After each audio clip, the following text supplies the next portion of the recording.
فلسطین کے مسلمانوں پر ظلم کی انتہا کرنے کے بعد یہودیوں نے اب حملہ کر دیا ایران پہ، اس کے بعد حملہ کر دیں گے کسی اور مسلمان پہ، پھر حملہ کر دیں گے کسی اور مسلمان ملک پہ، اور ہم سارے مسلمان بے شرمی اور بے غیرتی کی چادر اوڑھ کے ایک دوسرے کا تماشا دیکھیں گے، آپس میں اکٹھے نہیں ہوں گے۔ جب فلسطین پہ ظلم ہو رہا تھا تو تمام عرب ممالک ڈونلڈ ٹرمپ کو اس طرح پروٹوکول دے رہے تھے جیسے تمام امت مسلمہ کا لیڈر آ گیا۔ لعنت ہماری ایسی حکمرانوں کے اوپر۔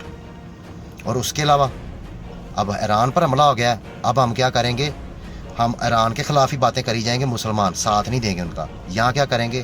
میں جی ہمارے خاص کر کے میرے ملک پاکستان سے اس کی مذمت کرتا ہوں۔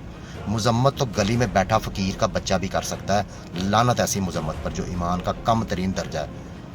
جب تک ہم اکٹھے ہو کے ان کفار کے مقابلے میں نہیں لڑیں گے نا، ہم نے اب جوتے کھانے ہیں، مسلمانوں کی باری رہنی اور جوتے کھانے کی باری رہنی ہے۔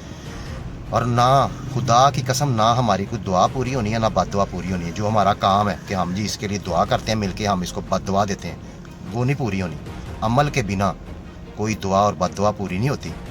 اگر اس طرح ہوتا نا تو مسلمانوں اور کافروں میں پہلا مار کا غزوہ بدر ہوا تھا، جس کے لیڈر پوری امت مسلمہ کے سب سے بڑے لیڈر محمد صلی اللہ علیہ وسلم تھے اور اللہ کے محبوب تھے۔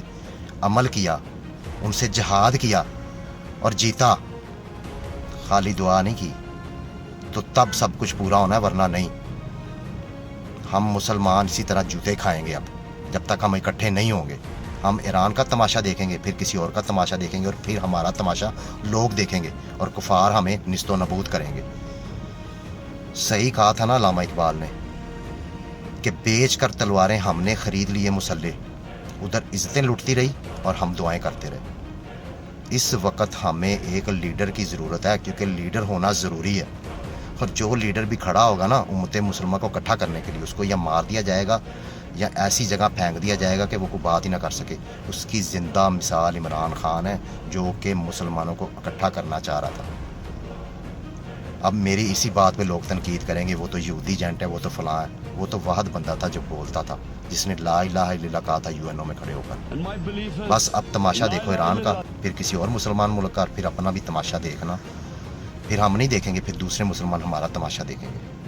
اللہ ہے ہمیں ہدایت دے اور ہمیں ان کفار کے مقابلے میں لڑنے کی اور اکٹھا ہونے کی توفیق دے۔